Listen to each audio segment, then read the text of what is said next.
Hi everyone, welcome back to the Magic Garage. It's Nick here, and today I'm going to be teaching you an illusion called Spike. Now guys, if you haven't heard of Spike, it's a really cool and actually quite dangerous effect that can be performed close up and on the stage. Now I'm not going to go into detail about the trick, but a few things that I do want to tell you is that you are going to need 4 regular everyday styrofoam cups. Now these can be borrowed if you wish, and you are also going to need a 2.5 inch iron nail or steel nail, really just any nail. You don't really want it to be any bigger than 2.5 inches though, because 2.5 inches is the perfect size. And then you're going to want to place that on like a platform. In my case, all I did was simply take a piece of wood and hit the nail through one side of the wood until it came through the other end. Now, if I am performing this in the public or something, I'll usually use a piece of wood that's actually sanded down and actually varnished, and it looks really nice, and it's just better presentation for your trick.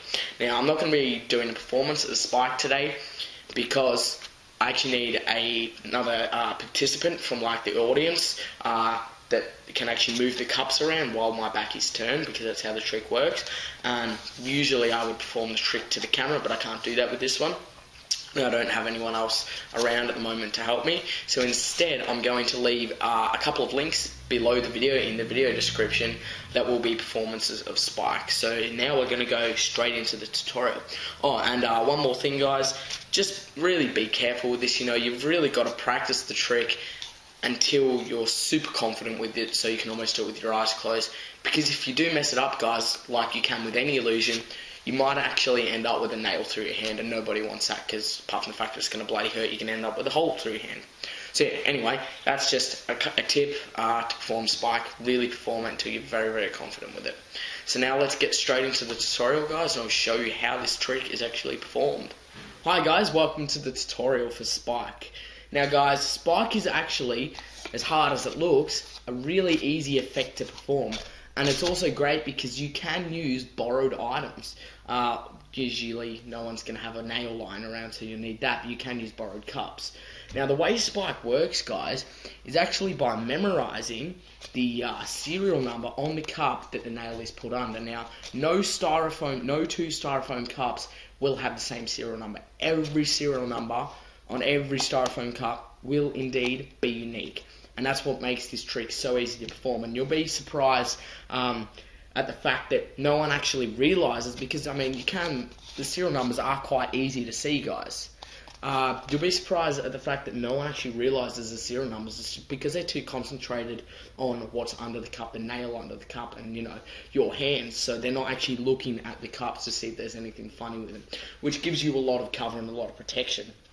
Now, let me start off by showing you guys what you're going to do. You're going to start off with the 4 cups, have them inspected if you like. I suggest you don't, because someone might see the serial number. Have 2 or 1 or 2 members of the audience. I actually like to use 2 members, and I'll tell you why in a minute. Have a member come up to a member of the audience, come up, and make sure that when you're starting, the introduction to this effect, don't actually show everyone the nail, because no one's really going to volunteer if you tell everyone that you're going to use a nail, because they might, think that you're going to use their hand or something. So hide the nail under one of the cups. Have a member of the audience come up, and then have them select a cup. First of all, take out the nail, obviously. And now, because they're actually already volunteering, they can't really walk off, So take the nail out, have them select a cup, turn that cup over, and then now you're going to start pattering on about how you're going to play a game of Russian roulette. And you're going to say you're going to make it a little bit more dangerous and use a nail. And then if you are using 2 members of the audience, like I usually do, you can give the nail to the other member and then have them inspect that, because it is a real nail. There's nothing fake about it. It's a real nail from the garage. Also guys, you might want to have a tetanus shot before you do this effect, in case you do mess it up. You might want to have them inspect the nail, and if they do, that's cool. Now take that nail, place the selected cup over the nail, and while you're actually placing the cup over it, you're going to memorize this serial number here. And in this case, on this cup, it's actually 145. So I'm actually going to memorize that number. I'm then going to take the other 4 cups. You're going to take the other 3 cups, and place them in next to the cup, the selected cup. Now, at the moment, you still know which cup has a nail under it, obviously, because you've just memorised it. And so does everyone else. And you're going to say, now, generally, if we were going to play Russian roulette, I would be the person that would mix the cups around. That's not really going to work here, because if I mix the cups around, I can still tell which cup has the nail under it, and you're just going to lift the cup that has the nail under it. And you say, so let's make it a bit harder. Now here's what's going to happen, guys. You're actually going to turn around, okay? You're going to turn your back to the audience. And you're going to say to the spectator, I don't want you to do anything tricky. I simply want you to take the cups and put them in any order you like, making sure you double check which cup has the nail under it. So they'd mix the cups around in any order they like, and you know, you would apparently have no idea which cup has the nail under it, da da da da da da. Once they mix the cups around, simply turn back around, guys. And now what you're going to act as if you're doing, you're going to act as if you're trying to kind of read the cups. And a really good convincer that you don't know which cup the nail is under is actually to spot the cup that has the nail under it. So in this case it would be this one because it's 1, 4, 5. And then simply look away from the cups and look at your participants while you're actually so-called reading the cups. And what I like to do is place my hand flat just over one of the cups, kind of rub, then hover over the next one, rub again, hover over the next one.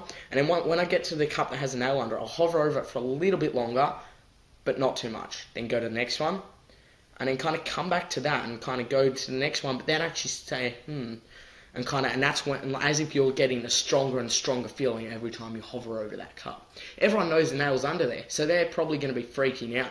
Now, you might want to tell everyone to keep a straight face because you know you don't want them to give you any clues. Hover your hand and say, yep, I know which cup doesn't have the nail under it. Hover your hand over the cup with the nail, and then lift your hand up and then slam down on the cup either side of it. So you don't actually hit the cup with the nail under it. I know which cup doesn't have the nail under it. Smack. And hit one of the other cups on the side of it. Or if it's on the left-hand side, hit the cup next to it, and so on and so forth. Smash that first cup, and now you can turn it over and you say, see, there's no nail. Place that to the side, or even give this, chuck that out to the audience if you want. Everyone loves souvenirs. You now have 3 cups left. You're going to do exactly the same thing here. All you're going to do is turn around, have either one of your participants or your participant mix the cups around in any order he or she likes. And now you're going to turn around and as if you have no idea which cup has a nail under. Obviously, all you have to do is look for the serial number that you memorised on the cup, which in this case was 145. Did you remember? So it means it's right here. Now you're going to once again act as if you have no idea, spot which cup has a nail under it, and then try and look away. Because if you're looking at the cups for too long, everyone's going to automatically think that you're actually looking for something on the cups, which in reality you actually are. So you don't want them to think that. You kind of just want to quickly spot as quick as you can which cup has the nail under it.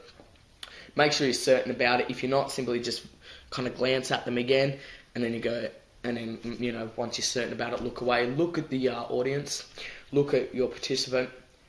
Now you can hover 2 hands if you like, maybe even have someone else hover their hand over and then hold on to their hand, and you're going to say, I know which cup doesn't have the nail under it. Hover once again over the cup with the nail under it. Then simply it's not this one. Smack down on that cup. I'm not doing it very hard here, guys, because I've got another camera angle on the table, so the camera will be a bit shaky. But slam down on that cup that doesn't have the nail under it. Put it to the side, and once again chuck it out to the audience. And now you're left with 2 cups. And now you can tell everyone that each time you take a cup away, your chances of hitting that nail actually go down. And now you actually only have a 50% chance of hitting that nail, so it's nowhere near as big as it was at the start. What you're going to do here, guys, is there's 2 ways you can end this trick. There's a way that is really quite dangerous, which I don't suggest you do, but I'm going to show you anyway.